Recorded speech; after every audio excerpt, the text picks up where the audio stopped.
Hello, Professor. I have news. The goblins are looking for something. Another repository. They've built drills to help with their search. Most troubling. Are these repositories like the broken container I found at Rookwood Castle? They are. I fear we have no time to lose. Have a look at the map. Fortunately, the next trial is fairly nearby. It's Hogwarts. As you know, I was headmistress in my time. My portrait hangs in the headmaster's office. In fact, I witnessed Professor Black learn of your arrival. And I'll confess that I wondered about you. Wait, is the next trial in the headmaster's office? It is. I had hoped that when the time came, the occupant of that office would be of help to us. Unfortunately, this headmaster seems wildly unconcerned with anything but himself. You'll need to access the office while he's away. I understand. Very well. I'll find some way to get in. Good. I shall meet you in my portrait there. Until then.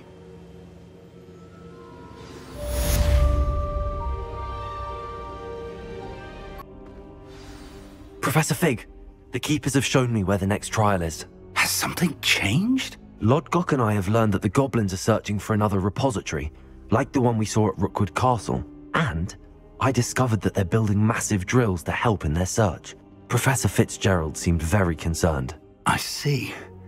Ranrock clearly knows even more than we suspected. And sir, there's something else. Lodgok knew Miriam. He knew Miriam? They encountered each other at Rookwood Castle. She was doing research. That's where she found the container with the portkey. He liked her so much that he let her leave with it, despite orders from Ranrock. I don't know what to say. She could win over almost anyone. I want to hear more of this. And, in fact, I'd like to speak with Lodgok directly. But we've no time now. Where is the next trial? Believe it or not, it's in the headmaster's office. Incredible. Very well, you'll need the password to get past the stone gargoyle.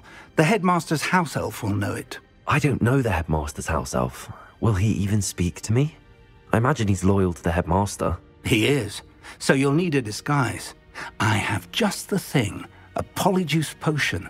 You'll look and sound like Professor Black. Wait, doesn't Polyjuice potion require a bit of the person you want to change into? And take ages to brew? It does. So how do you already have Polyjuice potion to change into Professor Black? One never knows when such a thing may come in handy. Let's just say I felt the need to be prepared for anything after my fruitless trip to the ministry on his behalf. Now, time is of the essence. Drink up and I shall explain more.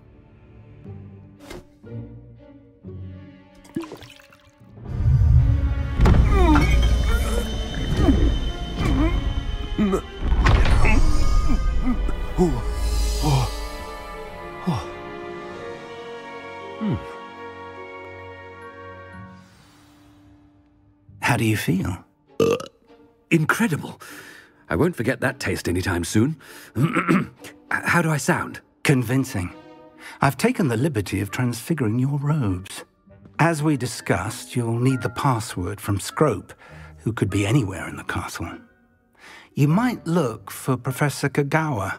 She's taken to badgering the poor elf about Quidditch in the hopes that he can convince Black to change his mind. Thus far, unsuccessfully. I see. But what if Professor Black sees me? Leave him to me. I shall tell him where to meet a liaison from the ministry in Hogsmeade. That should give you plenty of time. Thank you, Professor. I suppose we'll meet again in the map chamber. It's rather strange to hear gratitude coming from Professor Black. I'll see you there. Now to find the headmaster's house elf. Do you have a moment, Professor? Professor, I was hoping to catch you.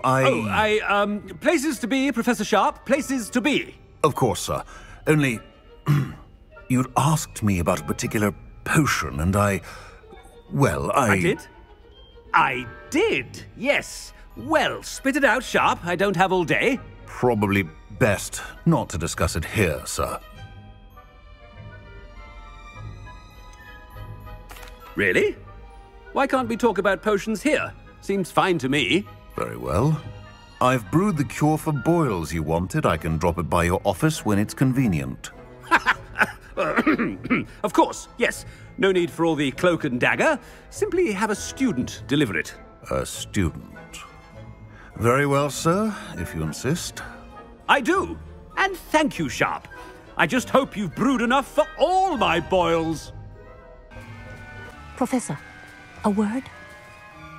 Professor Black, again, it is not too late to reconsider your decision regarding Quidditch.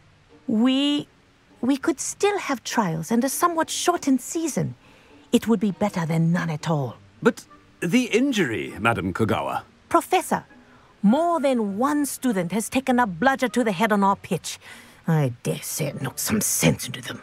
And they're fine now. The fact that it happened to be a pureblood, well, that's no reason to... What nonsense! That you would trivialize the health of a student over a silly game. A silly game? You are quite impossible sometimes. Sir, I've a good mind to write to the Department of Magical Games and Sports at the Ministry about you.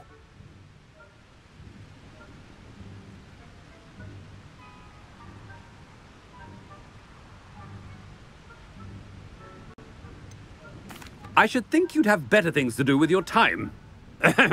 Now, where's my elf? Good day, Professor. And I spotted Scrope in the Great Hall. Seems to be avoiding me. I wonder why. Good day, Madam Kogawa. You call that a shine on those boots? Do better! Professor, I need to speak to you. Hello, Professor Black. Ah, Professor Weasley. How delightful to see you. Sir?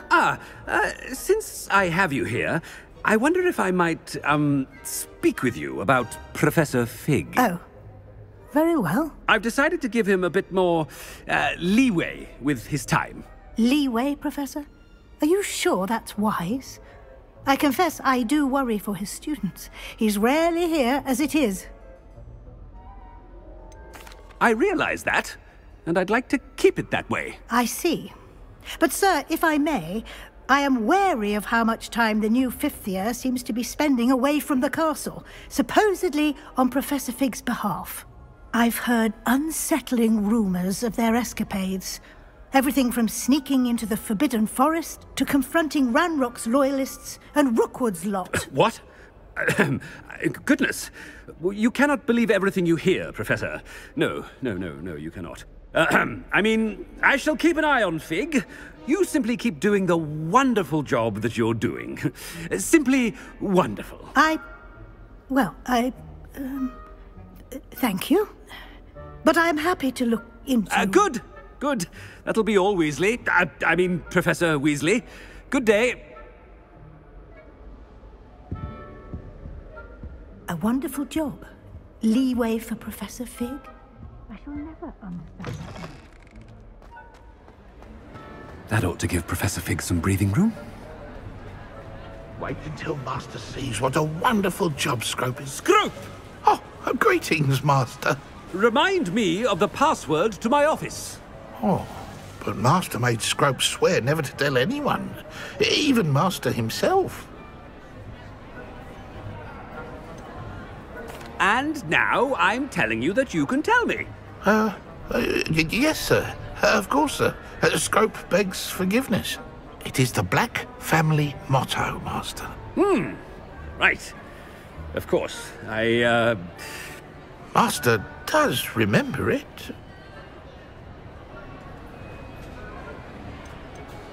It's purebloods forever, isn't it? Close, Master. Scrope thinks Master is indeed testing Scrope. It is always pure. Obviously. And, of course, as Master knows, in French. Yes, of course. I order you to pronounce it for me. Oh, but Master knows that Scrope's French is most pitiful. Oh, very well. Toujours pur. Ha! Thank you. Never speak of this conversation with me or anyone else. Of course, sir. Scrope shall try his best to keep out of Master's way. The Polyjuice potion's wearing off. I best get out of sight.